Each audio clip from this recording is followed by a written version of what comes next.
Yeah, makes sense. You can do that.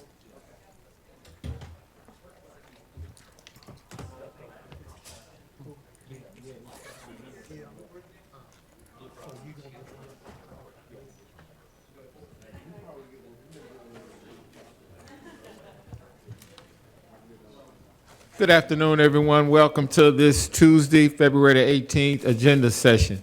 I now call us to order. Can I get a motion to approve the minutes? Okay. It's been moved by Mr. Vice Chair, seconded by Councilman Ledford.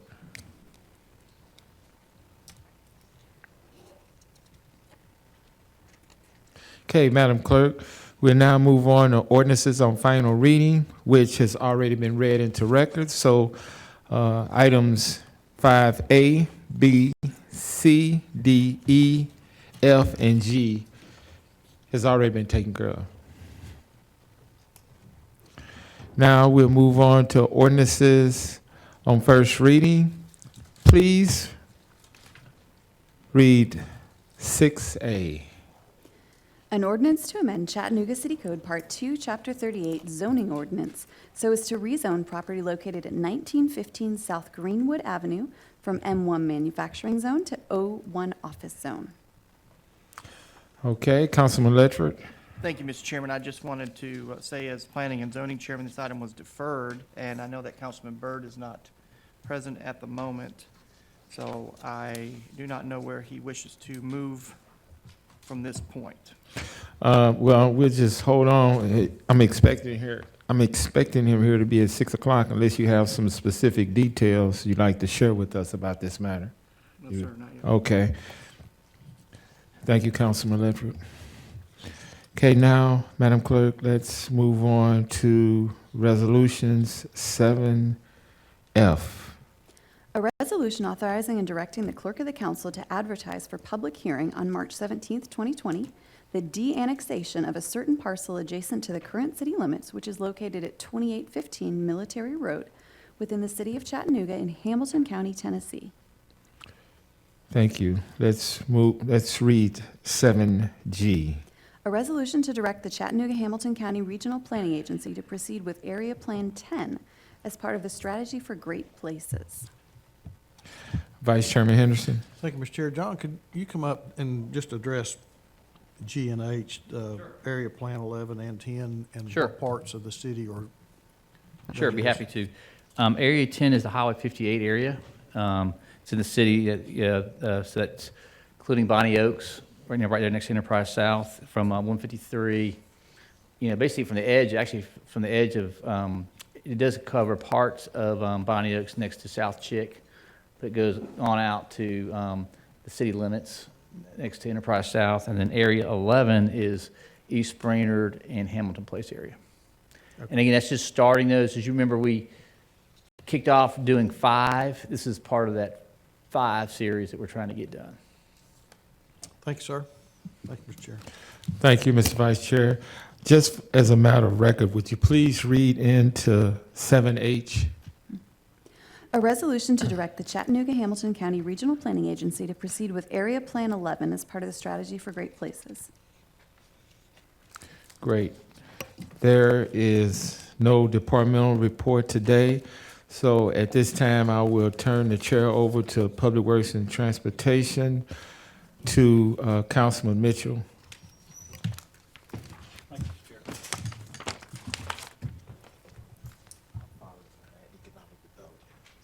You okay? All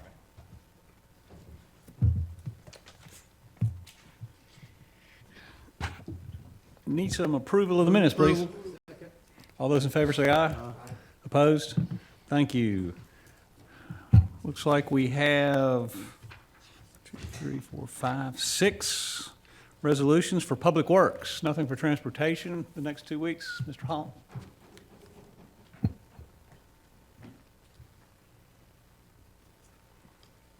We're going to start with today. We'll be voting on a resolution 7I. Would you please read?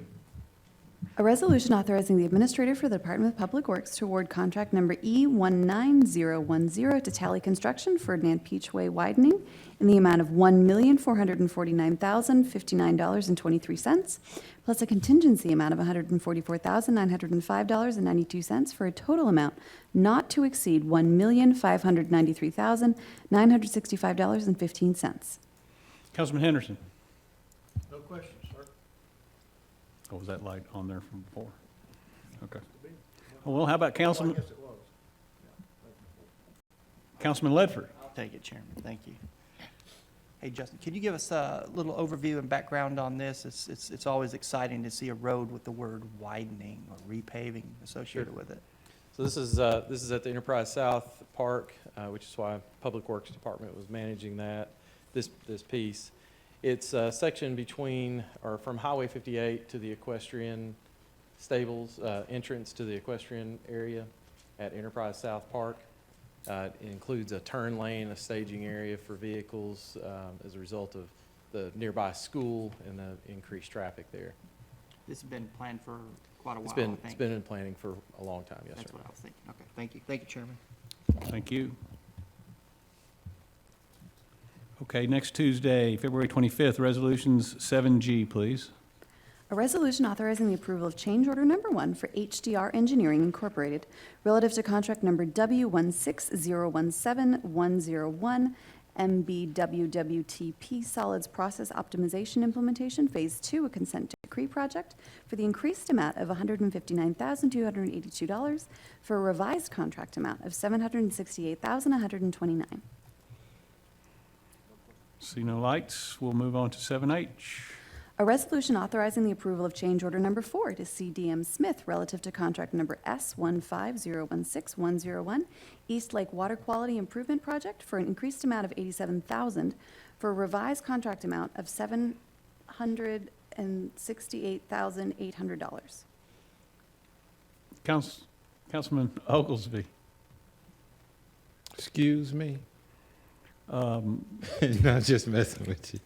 On this particular item H, I want to just once again compliment everybody in the work they've done in the renovation of that park with the water quality and the way it's been refigured. And we were supposed to have a ribbon cutting a couple of weeks ago, but nature took its course and we had a snow. So, long story short, when do we anticipate the next ribbon cutting? I think I'll have to staff that and get back with you, but I think we will certainly have an opening of the park officially. We had 4 inches of snow, as you mentioned, just a few hours before the planned opening. So we'll staff that and get back as soon as we can. You know, actually, we could have went on and had it because by 1 o'clock it was gone. Although we were encouraging people to stay at home, there were some unruly drivers or folks who didn't understand the effects of snow and vehicles and speed. So we were happy to keep a few other people off the streets. Henceforth, I applaud you on that decision. By the way, Public Works did clear all the roads by 12 o'clock.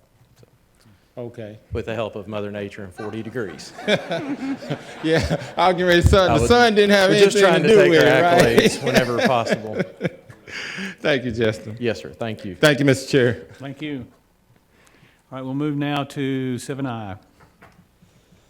A resolution authorizing the approval of change order number 2 for CD Technical Services relative to contract number R15021-101, various parks ADA compliance for additional professional services in the amount of $9,400 for a revised contract amount of $190,800. I see no questions. Councilman Byrd been briefed on this? Well, sir, this is related to 2 pieces in his district. There are improvements that we'll make at Frost Stadium and around the pool at Warner Park. It's an extension of a contract that an ongoing contract where there's been multiple ADA improvements throughout parks in the city. Okay. That I can certainly reach out to Councilman Byrd, yes, sir. I haven't received any questions from him. Well, you got one from Councilman Ledford coming. All right. Oh, it's a doozy. Get ready. Thank you, Chairman. Justin, how long does the SRF approval process usually take? If we're subject to that approval? Oh, and you're talking about this is the next item on J. I'll be happy to get that to you in just a bit. Okay. Don't know exactly what that schedule looks like, but I'd be happy to Sure. let you know right after this meeting, I think. we'll Thank know. you. Thank you, Chairman. All right, please read 7J. A resolution authorizing the administrator for the Department of Public Works to award contract number W17022201 to IPR Southeast LLC of Stone Mountain, Georgia, Dobbs Branch Basin Improvements, Phase 1, a consent decree project for the contract amount of $6,947,282.50, plus a contingency amount of $350,000, for a total project cost of $7,297,282.50, subject to SRF approval. Councilperson Coonrod. Thank you, Chair. Justin, do you have a map where you can, I can see where this area is? I do. I can show you that map. It's actually on our website. All of our consent decree projects are there in an info map. You'll see two items, J and K. Those are both two different it's actually 4 different subbasins. There's 2 subbasins in each project, and I can show you exactly where that's going to happen. That's inspections, investigations, and then the actual rehabilitation work that'll be performed there, relining and rehabbing some of the underground infrastructure. Okay, thank you. Yes. Thank you. As you mentioned, please read K.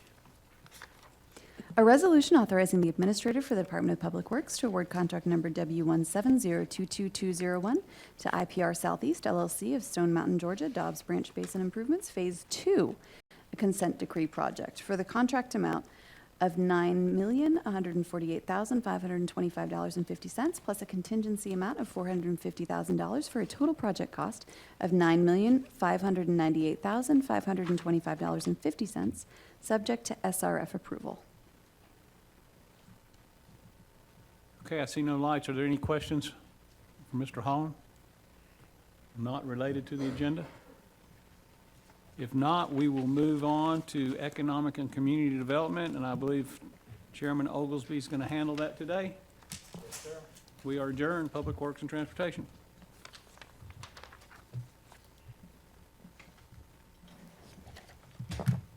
Thank you very much, Chair Mitchell. Now I ask for approval of the minutes. It's been moved and properly seconded. All in favor by the sign of aye. Opposers, nay. Motion carries. Madam Clerk, let's please read resolutions 7A.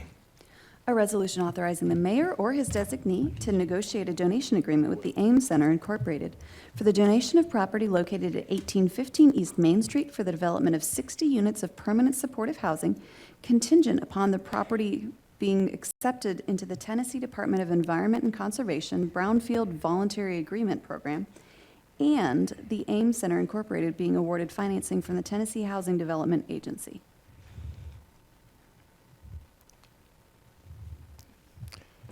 Councilman Smith, followed by Councilman Ledford. Thank you, Mr. Chair. Phil, we discussed earlier a slight variation in the language just to ensure that should this go through or the donation agreement be approved, that it still would be contingent upon this project moving forward. Are you good with the language for that, sir? Yes, sir, and I asked Maria to work on that while we were just over there in the rain. I will do that, and I'm also trying to see if we can add that type of language to the donation agreement itself on here, providing that type of contingency in the event that it did not occur within a certain period of time. Very good. Thank you, sir. Yes, sir. Thank you, Mr. Chair. Thank you, Councilman Smith. Councilman Ledford. Thank you, Chairman. Last week, we did hear from tenants expressing great concern over location and a little bit lack of communication, but I wanted to share with everybody that I have received an email stating that the Goodwill organization has signed on and looking forward to helping with the transition, and I believe that also the Forgotten Child Fund has given the nod, and the city is working with them as well in cooperation, and I think the communication chain has been fixed. Is that correct? I'm getting a thumbs up, so I appreciate that. That was very concerning and a little tense last week, so thank you for fixing that. Thank you, Councilman Ledford. Madam Clerk, let's read 7B.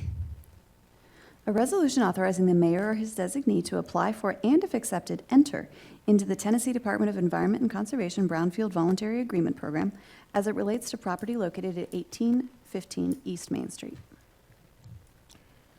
Seeing no questions, let's read 7C. A resolution approving short-term vacation rental application number 19 STVR 00177 for property located at 113 Ox Highway. Thank you. Let's read D. A resolution approving short-term vacation rental application number 19 STVR 00182 for property located at 3043 St. Elmo Avenue. Seeing no questions, let's read 7E. A resolution approving short-term vacation rental application number 19 STVR 00186 for property located at 2411 Ivy Street. Thank you. Now let's move on to resolutions for Tuesday, February the 25th. Let's start with 7A. A resolution authorizing the mayor to enter into a first agreement to exercise option to renew in substantially the form attached with Lookout Valley Recreation Association for the use of property located at 370 Warren Place and further identified as tax map number 144JB008. Seeing no questions, 7B. A resolution authorizing the mayor to enter into an agreement to exercise option to renew for an additional term of 1 year with Dardanelle Long in substantially the form attached for the lease of the barn at Brown Acres Golf Course for the keeping of animals as consistent with zoning requirements with an address of 406 Brown Road on a portion of tax parcel number 1581G001. Seeing no questions, let's now move on to 7E. 7C, I'm sorry. A resolution authorizing the mayor to enter into a supplemental donation agreement in substantially the form attached, any related documents, and a quitclaim deed between the City of Chattanooga and Nippon Paint Automotive Americas Incorporated for the property identified as Lot 1 of Harriet Tubman's subdivision and known as tax parcel number 136EA005 to provide for the acquisition of approximately an additional 26,000 square feet of land due to loss of land use related to the location of the Tubman Sewer Relocation Permanent Easement. Seeing no question, that concludes this part of our Economic and Community Development Committee. Now, we'll move on to the billboard. I'm sorry, Councilman Mitchell, please. Thank you, Mr. Chair. This was going to be about the billboard. Okay. All right, well, you have the floor. Thank you, Mr. Chair. I see some folks out here that might have something to say, either pro or con, about what the council is considering. And so I was wondering if I could get the council to buy into another waive the rules and give some folks an opportunity, perhaps like the 2 minutes we did last week, even though it was a separate issue, to let some folks speak when we get to that point in the process.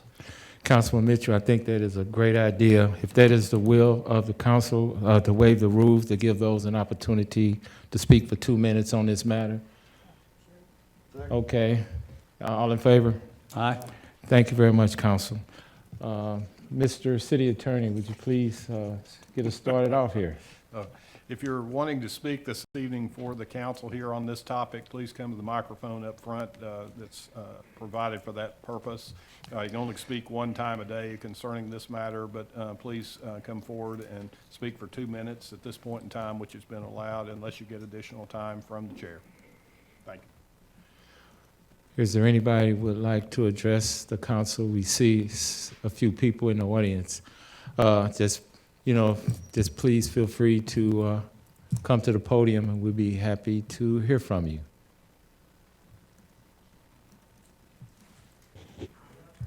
Okay, ladies first.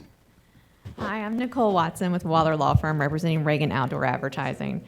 Reagan is the largest provider of outdoor advertising in the Chattanooga area, and we are in full support of the moratorium in light of the Sixth Circuit of the Court of Appeals determination and what's going on with state legislation. I have our GM here with us today, and he can answer any questions that you might have too, so I would like to yield my time to him if possible. If you have any questions, that is. I see you're like, Councilman Mitchell, was it still on from earlier? It was still on. Okay, great. Then we have Councilman Smith.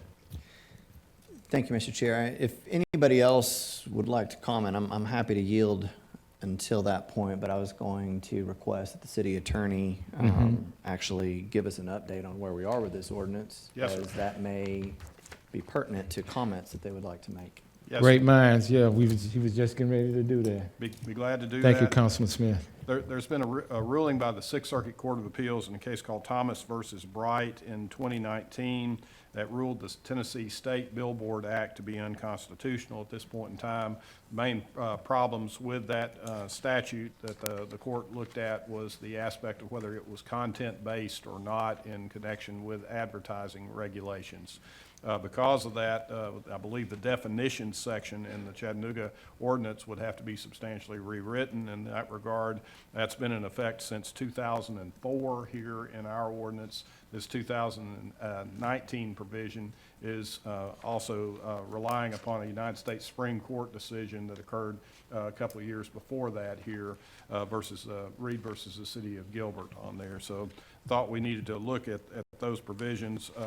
At this point in time, the state is, I'm sure, looking at this act and trying to decide what they want to do as far as revisions. That may help us in our time frame.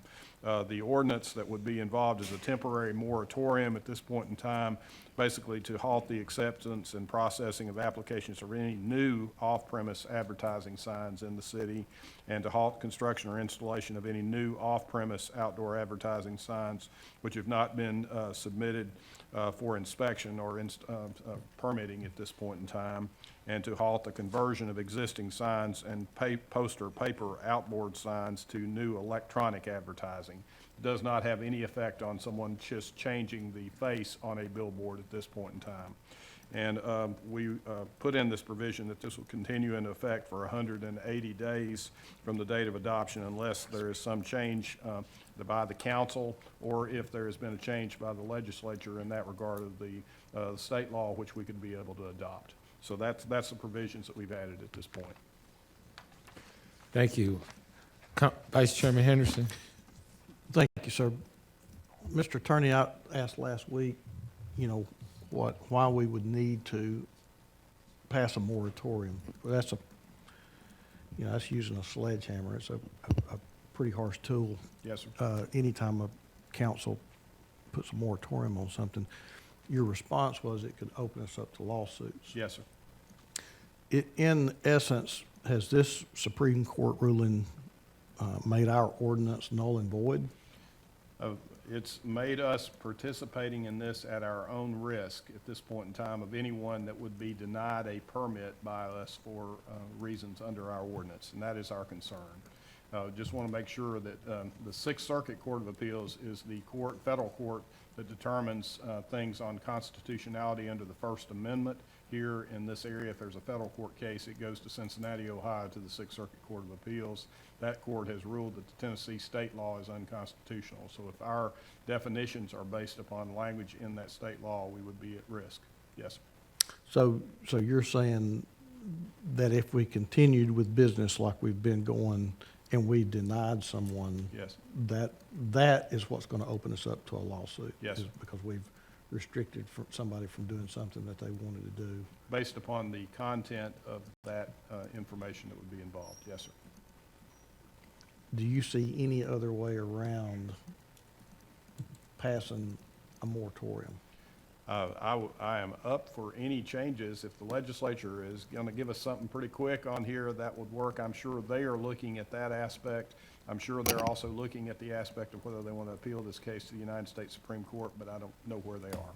So basically, we pass ordinances that have to do with life safety and well-being of the citizens, and how, explain to us, just so I can help help me understand how putting a moratorium on this would continue to protect the well-being, safety, and welfare of the citizens of Chattanooga. It would maintain the status quo that we have currently here for a 6-month time frame. Hopefully within that time or less, we learn from the courts where they are going in connection with that, or from our own legislature.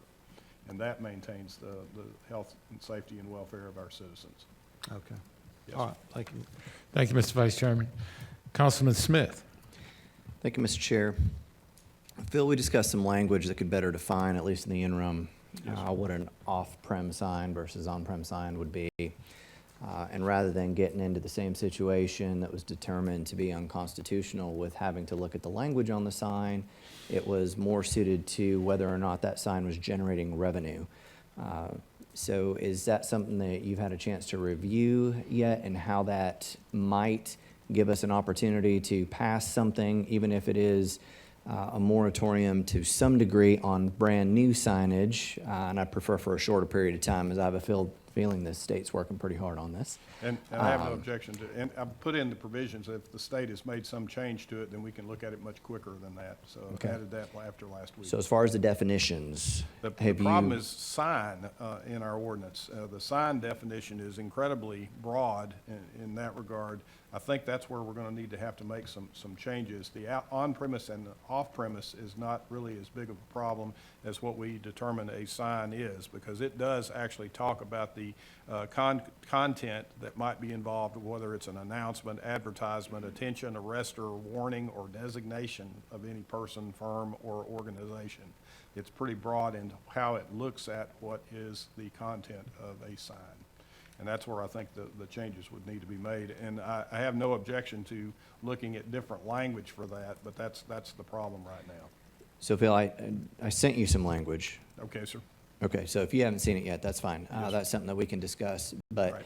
it addresses what you just stated, which was better defining what that sign would be, as opposed to being general, as you stated. Yes, sir. We don't need to be going out and reading every sign and making a determination as to whether or not the content on that sign Yes, sir. should define it as off-prem versus on-prem. Okay. As much as whether or not that particular sign is being used to generate revenue, like a typical billboard would be.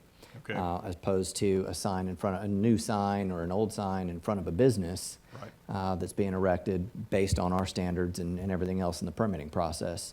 I don't want to put a moratorium in place that stops businesses from putting up new signs that are perfectly fine for the intent that they're meant for, or the possibility of other signage as well. The whole purpose, in my opinion, of looking at a moratorium at all in this regard is to prevent somebody or some companies or anybody out of town, in town, from popping signs up all over the city of Chattanooga anywhere they want to, when we go out and try to stop them, and they can challenge us on our sign ordinance being unconstitutional since it mirrors the state's, which was already declared so.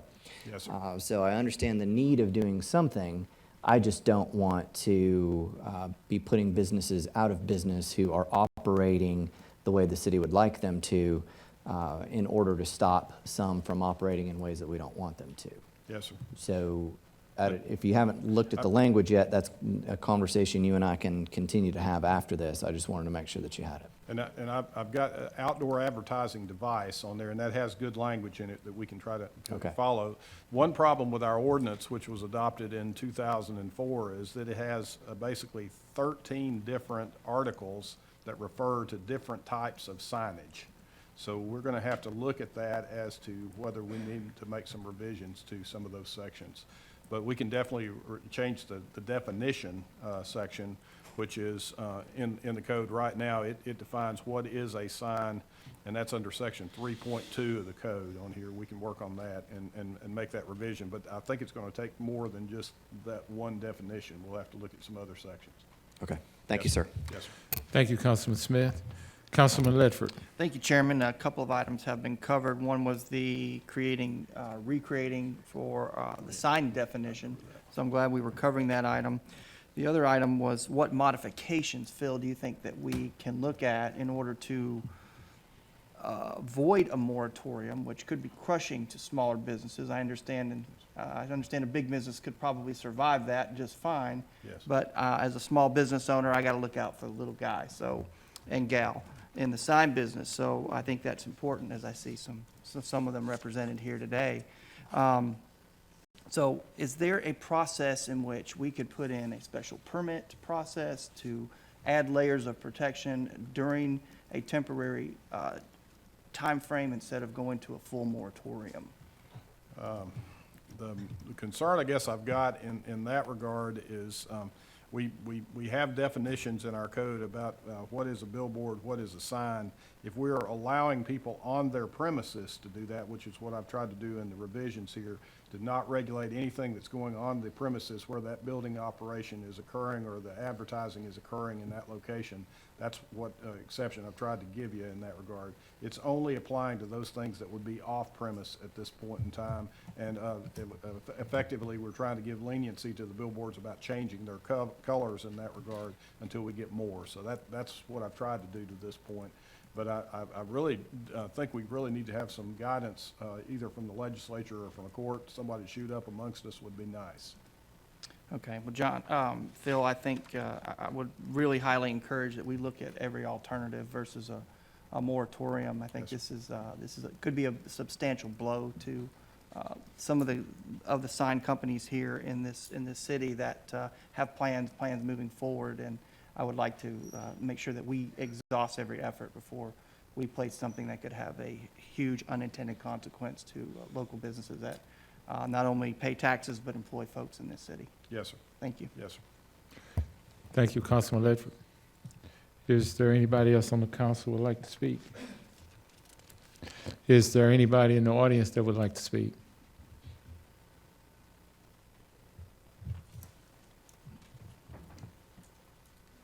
Hello and thank you, Derek Markey, and I'm the COO of Plainview LED.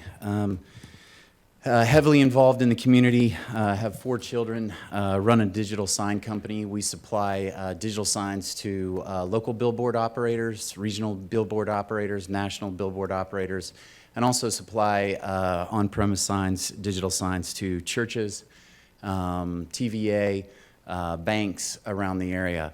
I guess my questions are to you, City Attorney Phil Noblet. My question is on the moratorium, the language outdoor advertising signs. Yes. In the current ordinance, you have 14 words that are defined. Nowhere in that ordinance is outdoor advertising signs. There is currently references to major advertising zones. They deal with on-premise, off-premise, and then the definition of signage is Yes. what is the definition that is included that talks about on-premise, off-premise. Yes. Yes, sir. And as some of the councilmen have alluded, my true concern is the ability to, we are in the process of building an assembly plant to supply signs in the Chattanooga area. Looking at siloing off-premise versus on-premise with the current ordinance, in order to get what an off-premise is, you have to know what an on-premise is. So my concern is, as the councilmen have alluded, is not affecting the small businesses, any companies that move in, any church that wants a sign. Can this proposal that you're doing, can it delineate and silo out off-premise versus on-premise, or does it have to be all-inclusive based on what the ordinance says? I've tried to at least deal with the aspect of new off-premise signs being the only thing that we were trying to regulate on the moratorium right now. So on-premise signs would not be regulated at this point in time as long as it's on the property of the entity that's requesting advertising. Okay. Yes, sir. And my last thing is that I know that there's several independent operators here, and there's one large operator that's for it. Sorry. Please continue. So my point is looking at Reed versus Gilbert actually went down in June of 2015 when Yes. it went to the Supreme Court. Then you've got the ruling with Thomas versus Right. TDOT that just Yes. came down. So with that being said, if you look at the issuance of permits, we're dealing with 13 new permits for billboards in the city since 2015. That averages 2.6 a year. If we were going to be, if the industry on the outdoor advertising side was going to be rogue, they would be going nuts and springing them up left and right. Unfortunately, the conglomerate company, they've not had one new location since 2015. So this moratorium benefits one party and one party alone, because they have all the inventory, and the end result is, you know, changing out a face and everything like that. But what about all the small independent billboard operators that are doing legal locations? Right. The conglomerate, all they're doing is just rebuilding and refacing. So again, that moratorium protects their interest. What about the other companies that I can name in this room? That's my question and my concern as well. Well, that was why I was trying to give some benefit to those folks that had permits pending at the time of the enactment of the ordinance. All right. Yes, sir. Thank you very much. Thank you very much, sir.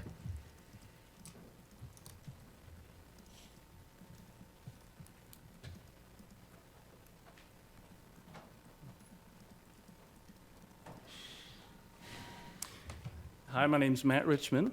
I am the founder of Billboards for Education, so I'm one of the small billboard companies, just have one in Chattanooga. One thing to consider is it's one thing putting up new billboards, but sometimes we'll have local landowners who will come to us and they'll say, for instance, we have a billboard with Reagan and they won't pay us very much money. Could you come in and pay us some more money? And so for them, this is an issue of protecting our local landowners who, if this is passed, in essence, Reagan has a monopoly, and the landowners, they can go to them and say, you have to accept whatever we pay you because the law won't allow you now to work with any other local companies. And so I know that's one thing I would encourage you to think about. Maybe we could delineate to where if a landowner has a billboard and they decide they want to rebuild it in the exact same place, maybe that would be different than someone who just goes and finds a spot that's never had a billboard before. And since they're already currently, they've been permitted with the state and they've been permitted with the city, I'm wondering if that could maybe be handled separately, rather than just saying a moratorium on both rebuilding current signs or creating new ones as well. I think part of the problem at this point in time is the state act is unconstitutional. So if they've got a permit through the state at this point in time, they would be building that at their own risk at that regard. So that's part of the issue out there. Sure. And as far as the city ordinance, we're just trying to make sure we can get it in compliance as quickly as we can. Of course. Yeah, I just would encourage you to just think about the landowners. Yes, sir. local. Yes, sir. Thank you, sir. Is there anybody else that would like to speak?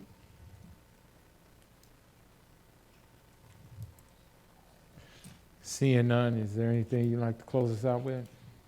No, sir, we definitely have it on our attention. We're trying to be fair to all sides in that regard. That's one reason we've come off, to make sure that anyone that's trying to put on-premise signs up can do that. That's one reason we're trying to talk about people that have permits that are pending at the time of the adoption of the ordinance. Right. I want to thank you for your comments. To be assured, that's why we wanted to hear from them, hear from y'all, so we can make sure that what we come up with is going to be fair and equitable to all, and make sure that people can do what they need to do to sustain their businesses. If there's no other business, we are adjourned till 6 o'clock.